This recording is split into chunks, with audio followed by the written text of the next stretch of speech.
Mali may be finding its feet in the wake of the mid-August coup d'etat, but in Timbuktu, in the north of the country, it's business as usual for the Malian army.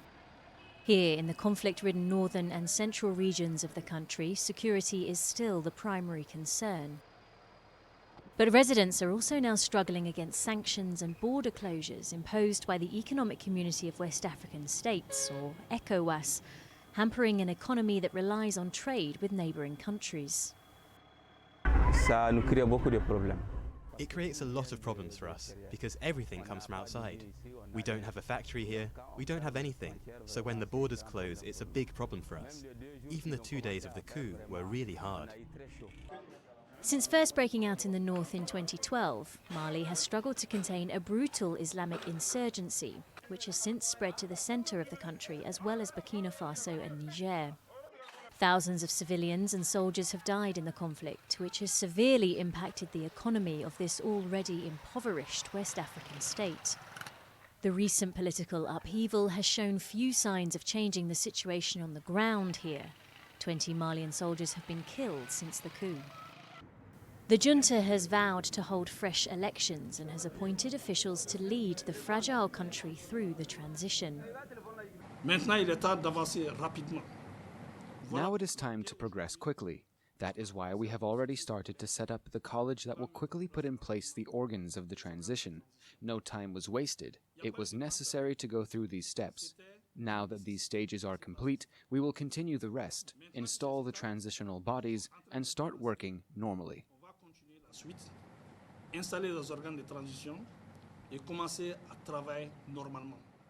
Ghana's president and the head of ECOWAS, Nana Akufo-Addo, underscored the need to establish a civilian government at the head of Mali, after talks with the military junta in the Ghanaian capital, Accra.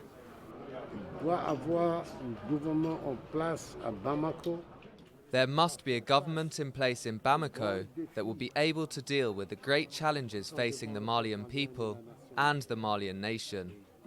As soon as it is possible, and that's settled, the situation will start to normalise.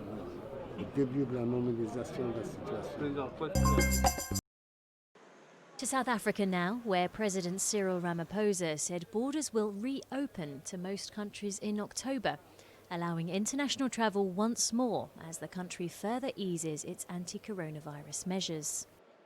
However, people entering the country will only be able to arrive via 3 airports: Johannesburg, Durban and Cape Town.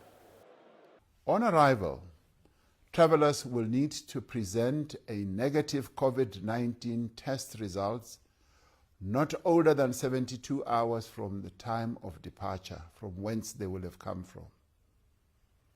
South Africa has been hard hit by the pandemic relative to many other African countries. With almost 16,000 deaths and 650,000 infections recorded to date, it accounts for around half of the total number of cases detected on the continent. Ramaphosa said the country had succeeded in overcoming the worst of its outbreak. He noted that the number of new cases had dropped from an average of 12,000 a day at the height of the storm in July to fewer than 2,000. Tempers have risen in Nigeria after a coronavirus budget crunch forced the oil-rich nation to dump its petrol subsidy system. The cost of fuel at the pump has risen by around 15%, hitting a record high of $1.55 per US gallon. Authorities announced an end to the subsidies earlier this year, as falling oil prices robbed Nigeria of a major chunk of its revenues. Making matters worse, the government has almost doubled the cost of electricity. For Nigerians, the impact of these changes are huge. I don't think this is the right time, having the fact that we are still in lockdown. Families are trying to survive. Companies are reducing their staff. So I don't think this is the right time. Ivorian former rebel leader and ex-Prime Minister Guillaume Soro is encouraging people to mobilise against President Alassane Ouattara's possible third term in office. Despite the Constitutional Council rejecting Soro's own presidential candidacy, he's declared his intention to run in the October 31st vote. He's also claimed that the poll is simply a scheme to enshrine the 78-year-old Ouattara as president. Il faut que le combat que The fight we are now going to wage must put an end to life presidencies and constitutional coups. et au coup d'État constitutionnel. Violent protests against Ouattara's candidacy left around 15 people dead last month, and demonstrations broke out in several cities this week despite a ban on rallies. Tensions in the West African state, a major producer of coffee and cacao, have revived traumatic memories of a months-long civil war that erupted after the 2010 elections, claiming more than 3,000 lives. Sudanese authorities arrested 41 people for possessing a large amount of explosive material, including a compound similar to that which caused a catastrophic explosion in Beirut last month. Intelligence gathered since August on the movements of the terrorists group led to the arrests. These dangerous materials are now kept in a safe place with the Rapid Support Forces. Forensic evidence analysis has been carried out and specific results have been reached, stating that these explosives are dangerous and could destroy the entire capital. Meanwhile, Sudan is also battling to contain flooding across the country after the waters of the Nile reached record levels, destroying and damaging tens of thousands of homes. More than 100 people have been killed and 50 others injured.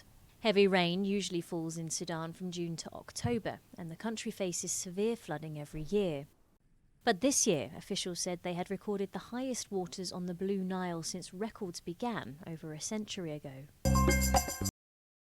And finally, the Senegalese former head of athletics world governing body, Lamine Diack, has been found guilty by a French court of corruption by covering up Russian doping cases.